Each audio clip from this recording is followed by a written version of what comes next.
আসসালামু আলাইকুম রহমতুল্লাহি ওয়া বারাকাতুহু।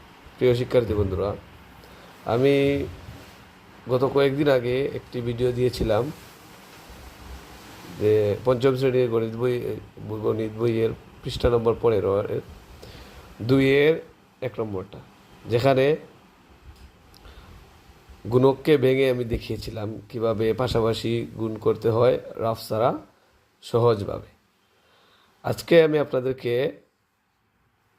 গুণ্যকে ভেঙে পাশাপাশি গুণ কিভাবে করতে হয় রাফ ছাড়া সেটা দেখাবো। এটাকে এই দেখেন একটা গুণ, এটা হচ্ছে গুণ্য আর এটা হচ্ছে গুণক।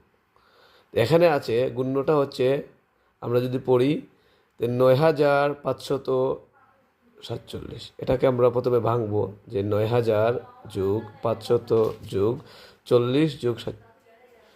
তারপর আমরা গুণ যেটা আছে গুণ লিখবো, গুণক লিখবো যে ৮৬৫। এইভাবে এই ৮৬৫কে আমরা প্রত্যেকটা গুণের সাথে দিয়ে দিব। যেমন ধরেন ৯,০০০-এর সাথে গুণ দিব ৮৬৫, তারপর যে যুগ আছে যুগটা লিখবো, তারপর আবার লিখবো ৫০০ গুণ ৮৬৫, তারপর যুগ দিব ৪০ গুণ ৮৬৫, তারপরে যুগ দিব, তারপর লিখবো ৭ গুণ ৮৬৫। এভাবে গুণ করার পরে গুণফলগুলো পাশাপাশি লিখবো, মাঝে যে যুগ চিহ্ন থাকে যুগ চিহ্ন দেবো, বিয়োগ থাকলে বিয়োগ চিহ্ন দেবো।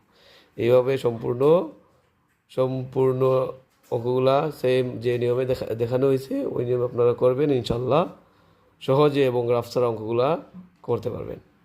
Thank you. আসসালামু আলাইকুম রহমতুল্লাহি ওয়া বারাকাতুহু। দেখা হবে নেক্সট ভিডিওতে।